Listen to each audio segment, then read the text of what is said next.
Daghan nato mahadlok kitang mamatay bisag kitang mga Kristiyanos. Lingi ay mong tupad ning na excited kang mamatay.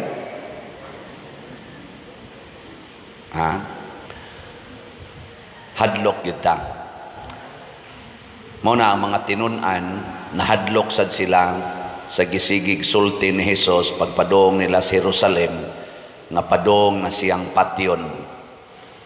Gani si Pedro, kaning atong gasuwat sa ikaduhang pagbasa, iya yung gibunlot si Hesus ngadtos daplin og iyang giingnan, hunong nagsulti ana Lord nga mamatay ka kay di ko gustong mahitabo na nimo.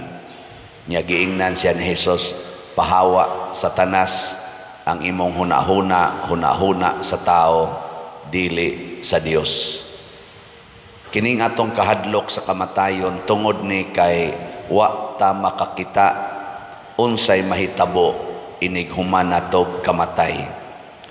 Ighuman nato kamatay na ay pagkabanhaw. Unsa may naong sa pagkabanhaw? Sa unang pagbasa, gisulti dito nga nakita ni Daniel ang langit, ang glory of heaven, ang katahom, ang kagamhanan, ang pagkahalangdon, ang pagkamahimayaon sa langit. Nga dili nato ma-imagine sa atong kaugalingong panghuna-huna, pero purti ginang ninduta, naggilak-gilak ang kanindot. Kanang ato din usahay mga Miss Universe, mugilak man sana. Dito gani sa Paris, sa opening sa ilang Olympic, tingali ini closing sa dana. Sige pa man rong Olympics dito. By the way, nakaduha na di itong medalya, no? Congratulations ni kisa to, Carlos Yolo, naningkamot first time nga naay usa ka tawo nga Filipino athlete nga nakakuha og duha ka gold medals sa usa lang ka Olympic event. Nya Olympic pagyod, murag 100 years naman tingali nga wa tay gold medal sa Olympic. Nga iyampo nato, no, ang atong mga atleta og ang tibuok kalibutan. Ilan ang pagilakon maayo na pay mga fireworks ana, magtan-aw ka purtig yung nindota, pero i-compare na sa glory of heaven, it is simply nothing. Kaning tanan natong mga beauty dinhi, panindot-nindot, it is simply nothing compared to heaven. Sige, lingi ag usab imong tupad. Inakanang imong naong, nothing rana compared to heaven.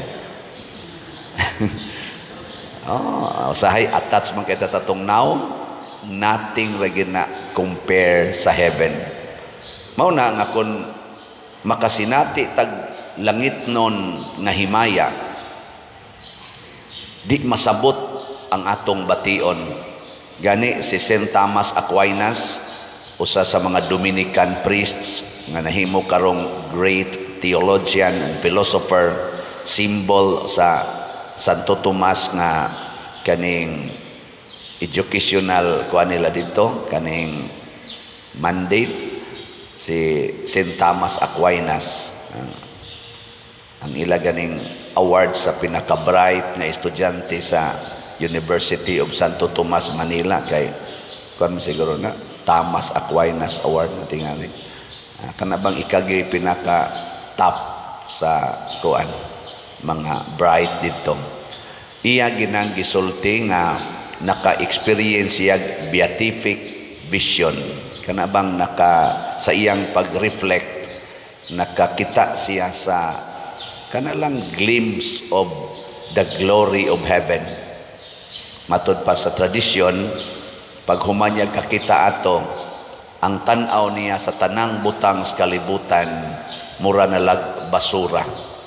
Ang mga libro nga iyang gisuwat nga gidaig og maayo sa mga scholars niadtong panahon nga naka-feel pod siya og sense of pride tungod sa iyag yung expertise sa theology o sa philosophy nga giganahan kayo ang mga tao gitawag ng mga suma-suma ang iyang works, iyang gisunog sa kayo.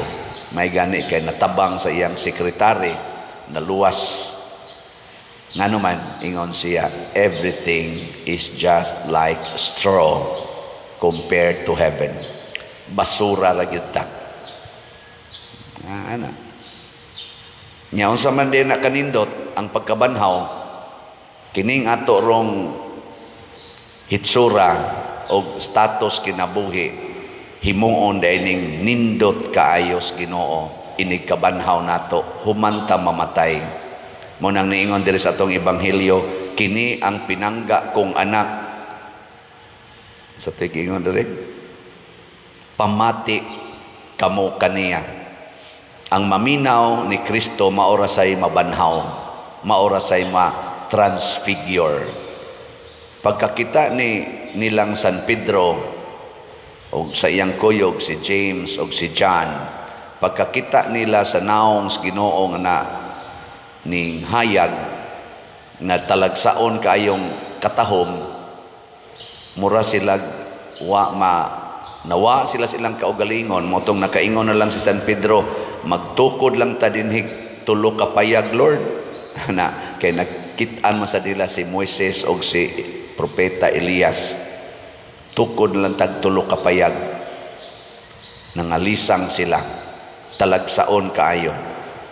Kanabitang tao nga magsunod sa Ginoo, ang naong sa dana talagsaon, like Mother Teresa of Calcutta.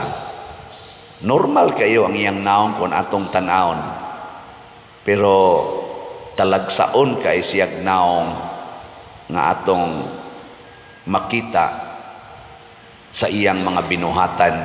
Muna sa iyang panahon ni Mother Teresa, tanan nga mga great leaders sa kalibutan, masan gobyerno man or sa simbahan, Kristiyano man or dili Kristiyano, naggubat man or nagkahiusa, mutahod yun ni Mother Teresa. Karon santa naman na siya, Saint Mother Teresa Calcutta.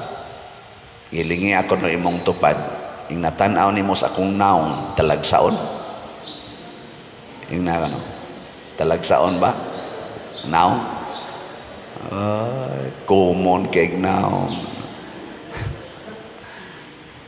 Kung suwaya na to panindot ang atong naong o ang atong mga celebrations, nga mura kunuhay mo portray sa langit nung himaya, unya in a human way, imbis mo nindot, mubati. Kana bang beauty, kanang word nga beauty. Beauty belongs to God. Only God is beautiful. Everything is just like nothing or equivalent to clay. Ang Ginoo ra gyud dunay katahom. Ang katahom iyanas Ginoo, di na ato. Siya naghatag og katahom sa universo. Kay gikan man niya ang katahom. Muna nga kung kitang mga tao malimot na ganita nga ang tinuod nga katahom or beauty tuas Ginoo, nya kita nay magpa-beauty mahimo na noon tang yawanon. Karon gubot ang Christian community labi na dito sa Paris to aron ditong Olympics tungod kay sa opening ceremony, doon na sila gipang portray ng mga gods and goddesses. Kaya ang Paris is our old culture, superior culture sa kalibutan. Center man na siya sa culture and developments. Sikat yung kaya na, tugay na kayong panahon. Niya ilang gipang portray during the opening. Na-appeal og portray ang atong Christian nga mga symbols, no? Kanang mga glorious nga mga kuan ba, og ang usa didto nga murag ilang gipakita ang kanang atong naandan nga portrayal sa Last Supper nga naa si Jesus tunga niya galibot iya mga apostles in a very modern way. Ana ang nakaapan kay nakit-an man nga wa sila'y mga underwear ang miapil. og ilag yung gibuksan ang ilang mga attire og nangakita ang ilang mga genital organs og nagsayaw-sayaw in a very human way. Na magpak ang mga tao kay unique nga presentation, pero sa mga tao nga nagmahal niya ng portrayal sa Last Supper, which is this Holy Eucharist, murag na scandalize og maayo na ila tong gitawag og the mockery against Christianity, the insults against Jesus who laid down his life during the Last Supper, laid down his life for our salvation. Karon gibugal-bugalan na lang sa pipila nato ka mga igsoon nga na-consume nakuan na kay ba na addict na kaayo ni ining gitawag nato og human artistic way of portraying beauty. Ngunang iampo nato kay murag ambot lang og intentional ba to or nakuan lang, napupariha lang. Wa man sa sila gisulti dito nga this is the modern Last Supper, pero sa portrayal manggod nila sa cultural nila ditong mga aspeto na apil ang atong Christianity kay center baya sa nang pares sa Christianity. Diha biya nagsugod ang atong mga great leaders, mga great saints, great preachers. Diha biya gid sila. Mao na atong iampo. Lingi ako no imong tupad na kanang naong nimo nagportray pa na sa image and likeness of God. Na kanang imong naong ba? Kanang imong pagpa-colors buhok, pag-kiss-kiss kilay, pag-make-up diha, is it still portraying the beauty of God? Di ba? Kanang manimba din usahay, no? Di naman kay daghan nga magsulob ana mga spaghetti, mga sleeveless, unya pakita nga ni aning ilang mga unsay tawag anang kanal-kanal din unsa man na, are you still portraying nga ikaw usa ka Kristiyano? Kami sang mga pari usahay, sulob na mi ana mga short anas katilingban, dagko kay mi diring mga alahas, nya ana dayon sa sigarilyo. Are we still portraying the image and likeness of God? Ang among mga activities, tanawa sad mi mga pari, are we doing what is the image and likeness of Jesus in this world? Ang among mga sports, ang among mga cars, among mga balay, ang among pagportray sa among kaugalingon. Una na iningon ako, Pader, unsa may imong comment aning na-scandalize man kuno dito sa Paris? Nako, ay din alang tamo adto sa Paris, oy kalayo ato, o magikukaanhaan ang lugara. Dinhi na lang sa atong locality, kitang mga Katoliko sa Pilipinas, kaming mga pare, mga madre, kamong ni ang sigig simba, kumusta ang atong image in public, atong public image? Nagpakita bata sa kahimayaan sa Dios sama sa gipakita ni Kristo during the transfiguration? Kana ang mga sinuloban ron sa atong mga batanon, ang ilang mga premarital sex activities, kaning pagkinabitay, kising kinabitay niya nagserve og simbahan na ay mga kabit na nagsimba gasigig puyo-puyo. Are we still witnessing the glory of God? Or ang ato na lang yung glory, ang atong pleasures? Mo check ka tingali tayo. Munang niingon ko sa pipila nga nag-text nako, anhin na lang tamang limpyo sa atong lugar. Ug mao na gid ni karon ang kalibutan, hapit na ta mobalik sa sitwasyon sa Sodom and Gomorrah, nga di na gid nila tahuron ang Ginoo. Ang ilan na lang gitahod, mao na lang ang ilang pleasures, comfort and satisfaction in various ways, especially sa sexual activities. Mao na dinhi sa akong pagdumala sa atong parokya, tingali permigid mong makakita nga naningkamot jud ko pag sulti aning sala, di lang para ninyo, para sa nako. Ako ginang isulti nga kining sala ato ginang hunongon, labi na gid ning mga kanibang mga laway nga mga sala. Nya kinisang atong paggamit sa kwarta. Sige kog baligya din hig slot, sige baligyag slots, dili na tungod kay nangayo ra tag kwarta, kung dili atong gigamit aron kining atong simbahan og simbahanan makita gid nato nga naa ang Ginoo. Lingi ako no imong tupad ingna dinhi sa atong simbahan maka-feel ka Ginoo. Ingna ba? Na maka-feel ka Ginoo dinhi o iyawa imong ma-feel.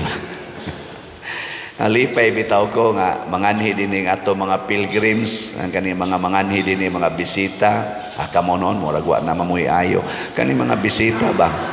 Oh, magsingis doon la padir oy, kanindot gyud, kanindot maka-feel gyud mi sa Ginoo dinhi.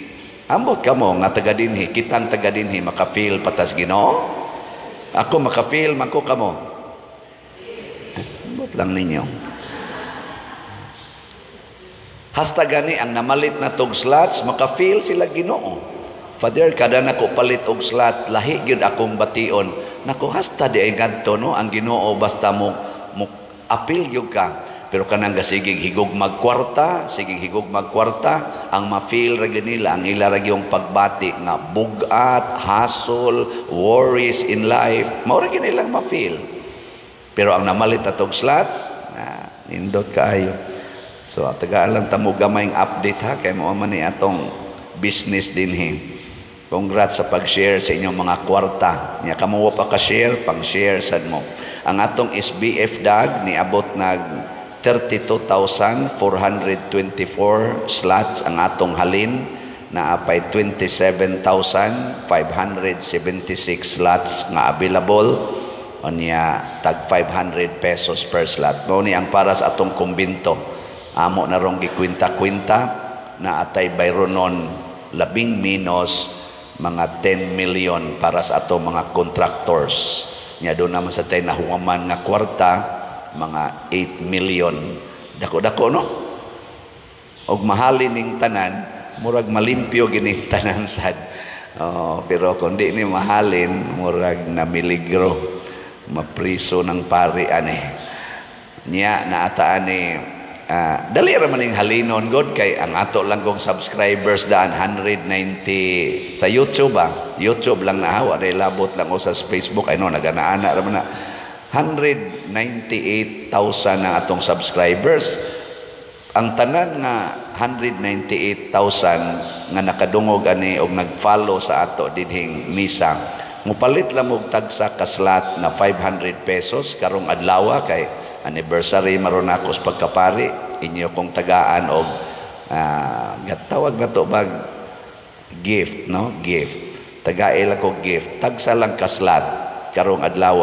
Minaw ko ugma inig-announce na ako, moingon ko ang atong halin niabot nag 50,000. 198 ko na. Di ba? Natanawa. Inyo lang ganing mga naong ganing adin ningon. Di madaw, daghan pa kita palito ng bugas. Mao lagi na.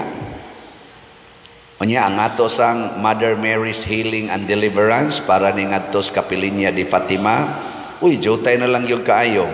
Ang nahibilin 1,046 na lang ka slots. Sus, usara ni kaminoto kung atong paliton tag 1,000 pesos per slot. Salamat kay tanang namalit ha. Na natayhalin aning 4,954. Nya kay 6,000 man ka slot atong gibaligya mo nang 1,046 na lang ang nahibilin. So pakpakan nato ang namalit sa atong mga slots. Kamong namalit og mga slots sukad pas una 2020 natong pamaligya ani.